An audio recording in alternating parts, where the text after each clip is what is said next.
ಕೆಸುವಿನೆಲೆ ಪತ್ರುಡೆಯನ್ನು ಸಾಮಾನ್ಯವಾಗಿ ಎಲ್ಲರೂ ಕೇಳಿರ್ತಾರೆ. ಕೆಸುವಿನ ಎಲೆಯನ್ನು ಉಪಯೋಗಿಸಿಕೊಂಡು ಪತ್ರುಡೆಯನ್ನು ಹೇಗೆ ಮಾಡ್ತೇವೋ ಅದೇ ರೀತಿ ನಾವು ಬಾಳೆ ಗಿಡದ ಹೂವಿನಿಂದ ಕೂಡ ಪತ್ರುಡೆಯನ್ನು ಮಾಡಬಹುದು. ಇದು ಕೂಡ ತುಂಬ ರುಚಿಯಾಗಿರ್ತದೆ. ಇವತ್ತು ನಾನು ಬಾಳೆ ಗಿಡದ ಹೂವಿನಿಂದ ಪತ್ರುಡೆಯನ್ನು ಹೇಗೆ ಮಾಡೋದು ಅಂತ ಈ ವಿಡಿಯೋದಲ್ಲಿ ತಿಳಿಸಿಕೊಡ್ತೇನೆ. ವಿಡಿಯೋವನ್ನು ಸ್ಕಿಪ್ ಮಾಡದೆ ಕೊನೆವರೆಗೂ ನೋಡಿ. ಅದಕ್ಕಿಂತ ಮುಂಚೆ ನೀವಿನ್ನೂ ನನ್ನ ಚಾನಲ್ಗೆ ಸಬ್ಸ್ಕ್ರೈಬ್ ಆಗದೇ ಇದ್ದರೆ ದಯವಿಟ್ಟು ಸಬ್ಸ್ಕ್ರೈಬ್ ಮಾಡಿಕೊಳ್ಳಿ. ಈ ಬಾಳೆ ಗಿಡದ ಹೂವಿನಿಂದ ಪತ್ರುಡೆ ಮಾತ್ರವಲ್ಲ, ಇನ್ನು ಅನೇಕ ರೀತಿಯ ಪದಾರ್ಥಗಳನ್ನು ನಾವು ಮಾಡ್ಬೋದು. ಪಕೋಡ, ಪಲ್ಯ ಹಾಗೆ ಬೇರೆ ಬೇರೆ ರೀತಿಯ ಪದಾರ್ಥಗಳನ್ನು ನಾವು ಮಾಡ್ಬೋದು. ಮೊದಲಿಗೆ ನಾನಿಲ್ಲಿ ಬಾಳೆಗೊನೆಯ ಹೂವನ್ನು ಒಂದು ತಗೊಂಡಿದ್ದೇನೆ. ಇನ್ನು ಇದಕ್ಕೆ ಬೇಕಾಗುವುದು 1 ಲೋಟ ಆಗುವಷ್ಟು ಬೆಳ್ತಿಗೆ ಅಕ್ಕಿ. ಇದನ್ನು ನಾನು 3 ರಿಂದ 4 ಗಂಟೆಗಳ ಕಾಲ ನೀರಿನಲ್ಲಿ ನೆನೆ ಹಾಕಿಟ್ಕೊಂಡಿದ್ದೇನೆ. ಅದೇ ರೀತಿ 1 ಲೋಟ ಆಗುವಷ್ಟು ಕುಚ್ಚಲಕ್ಕಿ, ಇದನ್ನು ಸಹ ನಾವು 3 ರಿಂದ 4 ಗಂಟೆಗಳ ಕಾಲ ನೀರಿನಲ್ಲಿ ನೆನೆಸಿಟ್ಕೊಂಡಿರಬೇಕು. ಇನ್ನು ಅರ್ಧ ಕಡಿಯಾಗುವಷ್ಟು ಹಸಿ ತೆಂಗಿನಕಾಯಿ, ರುಚಿಗೆ ಬೇಕಾಗುವಷ್ಟು ಉಪ್ಪು ಹಾಗೆ ಸಾಂಬಾರ್ ಪೌಡರ್. ನಾನೇ ಮಾಡಿದಂತಹ ಸಾಂಬಾರ್ ಪೌಡರನ್ನು ತಗೊಂಡಿದ್ದೇನೆ. ಒಂದು 4 ಟೇಬಲ್ ಸ್ಪೂನ್ ಆಗುವಷ್ಟು ನಿಂಬೆಹಣ್ಣಿನ ಗಾತ್ರದಷ್ಟು ಹುಣಸೆ ಹಣ್ಣು, 4 ಟೇಬಲ್ ಸ್ಪೂನ್ ಆಗುವಷ್ಟು ಬೆಲ್ಲ. ನಾನಿಲ್ಲಿ ಬೆಲ್ಲದ ಹುಡಿಯನ್ನು ತಗೊಂಡಿದ್ದೇನೆ. ಇನ್ನು ಧನಿಯಾ ಪುಡಿ 1 ಚಮಚ ಹಾಗೆ ಅರಿಶಿನ 1 ಚಮಚ ತಗೊಳ್ಬೇಕು. ಇನ್ನು ನಾವಿದನ್ನು ಹೇಗೆ ಮಾಡೋದು ಅಂತ ನೋಡುವ. ಮೊದಲಿಗೆ ನಾವಿಲ್ಲಿ ಹೂವಿನ ಹೊರಭಾಗದ ಸಿಪ್ಪೆಯನ್ನು ನಾವು ಈ ರೀತಿ ತೆಕ್ಕೊಳ್ಬೇಕು. ಪೂರ್ಣ ತೆಕ್ಕೊಳ್ಳೋದಲ್ಲ, ಒಂದು 2 ರಿಂದ 3 ಎಸಳು ಇರ್ತದಲ್ಲ ಈ ರೀತಿ, ಅದನ್ನ ನಾವು ತೆಕ್ಕೊಳ್ಬೇಕು. ಅದರಲ್ಲಿ ಬೆಳೆದಿರುವ ಹೂಗಳಿರ್ತದೆ, ಅದೆಲ್ಲ ಹೋಗಬೇಕು, ಅದೆಲ್ಲ ನಮಗೆ ಬೇಡ. ಹಾಗಾಗಿ ನಾವು ಅದನ್ನು ತೆಕ್ಕೊಳ್ಬೇಕಾಗ್ತದೆ. ಇನ್ನು ನಾನು ಇದನ್ನು ಈ ರೀತಿ ಮಧ್ಯವಾಗಿ ಕಟ್ ಮಾಡ್ಕೊಳ್ತೇನೆ. ಇದರಲ್ಲಿ ಸಹ ನಮಗೆ ಯಾವುದಾದ್ರೂ ಬೆಳೆದ ಹೂವಿದ್ರೆ ಅದನ್ನು ನಾವು ತೆಕ್ಕೊಳ್ಬೇಕು. ಆ ಒಳಗಿಂದ ಕಾಣಿಸ್ತದಲ್ಲ ಅದು. ನಂತರ ನಾವು ಈ ರೀತಿ ಸಪೂರಕ್ಕೆ ಕಟ್ ಮಾಡ್ಕೊಳ್ತಾ ಬರುವ. ಎಲ್ಲವನ್ನ ಈ ರೀತಿ ಸಪೂರಕ್ಕೆ ಕಟ್ ಮಾಡ್ಕೊಳ್ಬೇಕು. ಈ ರೀತಿ ಕಟ್ ಮಾಡಿಕೊಂಡ ನಂತರ ಅದನ್ನು ನಾವು ಚಿಕ್ಕ ಚಿಕ್ಕ ಪೀಸ್ಗಳಾಗಿ ಮಾಡಬೇಕು. ತುಂಬ ಚಿಕ್ಕ ಪೀಸ್ ಮಾಡಬೇಕಂತ ಏನಿಲ್ಲ, ಸ್ವಲ್ಪ ಚಿಕ್ಕ ಚಿಕ್ಕ ಪೀಸ್ಗಳನ್ನು ನಾವು ಮಾಡ್ಕೊಳ್ಬೇಕು. ನೋಡಿ, ಈ ರೀತಿ ಚಿಕ್ಕ ಚಿಕ್ಕ ತುಂಡುಗಳಾಗಿ ಮಾಡಿಕೊಳ್ಬೇಕು. ಎಲ್ಲವನ್ನ ಈ ರೀತಿ ಚಿಕ್ಕ ಚಿಕ್ಕ ತುಂಡುಗಳಾಗಿ ಮಾಡಿಕೊಂಡು ಒಂದು ಪಾತ್ರೆಯಲ್ಲಿ ಹಾಕೊಳ್ಳುವ. ಪಾತ್ರೆಯಲ್ಲಿ ಹಾಕಿ ಆ ಪಾತ್ರೆಗೆ ನೀರನ್ನು ಹಾಕಿ ಇದನ್ನ ನಾವು ನೆನೆಸಿಡಬೇಕು.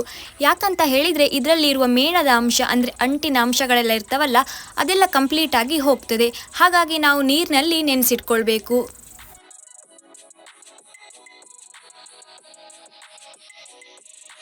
ಈಗ ನಾನು ಆಗ ಹೇಳಿದಂತಹ ಎಲ್ಲ ಪದಾರ್ಥಗಳನ್ನು ಒಟ್ಟಿಗೆ ಮಿಕ್ಸ್ ಮಾಡ್ಕೊಳ್ತೇನೆ. ಅಂತ ಹೇಳಿದರೆ ಈ ಬೆಳ್ತಿಗೆ ಅಕ್ಕಿಯ ಜೊತೆಗೆ ಕೊಚ್ಚಕ್ಕಿ, ಹಾಗೆಯೇ ಕಾಯಿ, ಅರಿಶಿನ ಏನೆಲ್ಲ ನಾನು ಆಗ ಹೇಳಿದೆ ಎಲ್ಲವನ್ನು, ಉಪ್ಪು ಎಲ್ಲವನ್ನು ಸೇರಿಸಿ ಒಟ್ಟಿಗೆ ಒಂದೇ ಪಾತ್ರೆಗೆ ಹಾಕಿ ಮಿಕ್ಸ್ ಮಾಡ್ಕೊಳ್ಳೋ. ಯಾಕಂತ ಹೇಳಿದರೆ ನಮಗೆ ಅರಿಲಿಕ್ಕೆ ಸುಲಭ ಆಗ್ತದೆ. ಬೆಲ್ಲ ಎಲ್ಲವನ್ನು ಸೇರಿಸಿ ಚೆನ್ನಾಗಿ ಮಿಕ್ಸ್ ಮಾಡ್ಕೊಳ್ಬೇಕು. ಇನ್ನು ನಾವು ರುಬ್ಕೊಳ್ಳುವಂಥದ್ದು ತುಂಬ ನೈಸಾಗಿ ನಾವು ರುಬ್ಕೊಳ್ಳೋದು ಬೇಡ, ಸ್ವಲ್ಪ ಜರಿಯಾಗಿ ರುಬ್ಕೊಂಡ್ರೆ ಸಾಕಾಗ್ತದೆ. ಪ್ರತಿ ಸಲ ನಾನು ಮಿಕ್ಸಿ ಗ್ರೈಂಡರ್ನಲ್ಲೇ ರುಬ್ಕೊಳ್ತಿದ್ದೆ. ಈ ಸಲ ನಾನು ಅರುಕಲ್ಲಲ್ಲಿ ರುಬ್ಕೊಳ್ತಾ ಇದ್ದೇನೆ.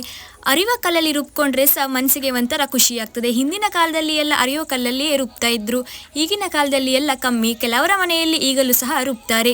ಇವತ್ತು ನಾನು ಅರಿವ ಕಲ್ಲಿನಲ್ಲಿಯೇ ರುಬ್ಬಿಕೊಂಡಿದ್ದೇನೆ. ಇಷ್ಟು ಬಂದರೆ ಸಾಕು. ಈಗ ನಾವು ಒಂದು ಪಾತ್ರೆಗೆ ತೆಗೆದಿಟ್ಕೊಳ್ಳುವ. ಇದನ್ನು ಒಂದು ಪಾತ್ರೆಗೆ ತೆಗೆದಿಟ್ಕೊಂಡ ನಂತರ ಈ ಬಾಳೆ ಹೂವಿನ ಎಸಳುಗಳನ್ನು ನಾವು ತುಂಡು ಮಾಡಿ ಇಟ್ಕೊಂಡಿರ್ತೇವಲ್ಲ, ಅದನ್ನು ನಾವು ಒಂದು ಬಟ್ಲಲ್ಲಿ ತಗೊಳ್ಬೇಕು. ಈ ನೀರನ್ನೆಲ್ಲ ಸೋಸಿ ನಾವು ತಗೊಳ್ಬೇಕು. ಈಗ ರೆಡಿಯಾಗಿರುವಂತಹ ಈ ಮಿಶ್ರಣಕ್ಕೆ ನಾವು ಆ ಎಸಳುಗಳನ್ನು ಅಂತ ಹೇಳಿದರೆ ಆ ತುಂಡುಗಳನ್ನು ಸೇರಿಸ್ಕೊಳ್ಬೇಕು. ಅದನ್ನು ಸೇರಿಸಿ ಇಲ್ಲಿ ನಿಮಗೆ ನೀರು ಬೇಕಾದರೆ ಸ್ವಲ್ಪ ಸೇರಿಸ್ಕೊಳ್ಬಹುದು.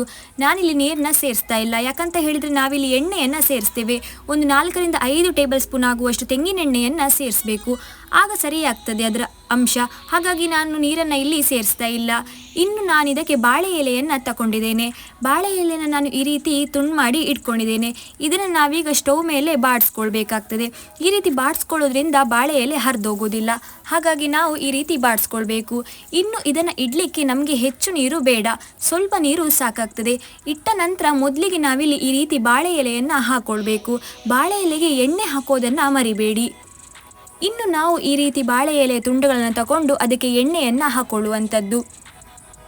ಈ ರೀತಿ ಎಣ್ಣೆಯನ್ನು ಹಾಕಿಕೊಂಡು ನಾವೇನು ರೆಡಿ ಮಾಡಿಟ್ಕೊಂಡಿರ್ತೇವಲ್ಲ ಮಿಶ್ರಣ, ಅದನ್ನು ಸ್ವಲ್ಪ ಸ್ವಲ್ಪ ಹಾಕ್ಕೊಂಡು ಮಡಚಿ ಕಡುಬಿನಟ್ಟದಲ್ಲಿ ಇಟ್ಟರಾಯಿತು. ತುಂಬ ತುಂಬಿಸ್ಲಿಕ್ಕೆ ಹೋಗಬೇಡಿ. ಸ್ವಲ್ಪ ಸ್ವಲ್ಪ ಹಾಕಿ ಆಚೆ ಸೈಡ್ ಈಚೆ ಸೈಡ್ ನಿಮಗೆ ಗೊತ್ತಿರ್ತದಲ್ಲ ಹೇಗೆ ಮಡಚೋದು ಅಂತ. ನಾನಿಲ್ಲಿ ಮಡಚಿದ್ದೇನೆ ನೋಡಿ. ಈ ರೀತಿಯಾಗಿ ಮಡಚಿ ನಾವು ಒಂದರ ಮೇಲೊಂದು ಇಟ್ಕೊಂಡ್ರೆ ಆಯಿತು. ಇದನ್ನ ನಾವು ಒಂದು 15 ರಿಂದ 20 ನಿಮಿಷ ಬೇಯಿಸಬೇಕು. ಹೈ ಫ್ಲೇಮಲ್ಲೇ ಬೇಯಲಿಕ್ಕಿಡಿ, ಪರವಾಗಿಲ್ಲ. ಇದರ ರುಚಿ ಅಂತೂ ಕೇಳೋದೇ ಬೇಡ, ಅಷ್ಟು ರುಚಿಕರವಾಗಿ ಇರ್ತದೆ. ಈ ಬಾಳೆ ಗಿಡದಿಂದ ನಾವು ಏನೇ ಮಾಡಿದರೂ ಅದು ರುಚಿಯಾಗಿಯೇ ಇರ್ತದೆ.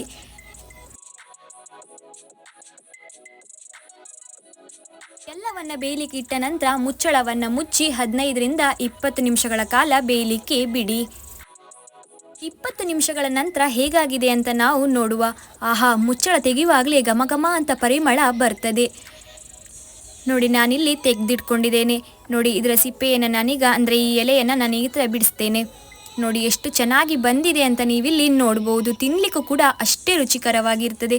ಇದಕ್ಕೆ ತುಪ್ಪ ಅಥವಾ ಎಣ್ಣೆಯನ್ನು ಹಾಕ್ಕೊಂಡು ತಿಂದರೆ ಆಹಾ, ಅದು ಹೇಳಲಿಕ್ಕೆ ಸಾಧ್ಯವಿಲ್ಲ. ನೀವು ಕೂಡ ಒಂದ್ಸಲ ಟ್ರೈ ಮಾಡಿ ನೋಡಿ, ತುಂಬ ರುಚಿಕರವಾಗಿರ್ತದೆ. ಹಾಗೆ ಇದೇ ಥರ ಇನ್ನೂ ಹೆಚ್ಚಿನ ವಿಡಿಯೋಗಳಿಗಾಗಿ ನನ್ನ ಚಾನಲ್ಗೆ ಸಬ್ಸ್ಕ್ರೈಬ್ ಆಗಿ ಸಪೋರ್ಟ್ ಮಾಡಿ. ಹಾಗೆ ನನ್ನ ವಿಡಿಯೋದಲ್ಲಿ ಏನಾದರೂ ತಪ್ಪಿದರೆ ನೀವು ಕಮೆಂಟ್ ಬಾಕ್ಸ್ನಲ್ಲಿ ನನಗೆ ತಿಳಿಸ್ಬೋದು. Thank you friends.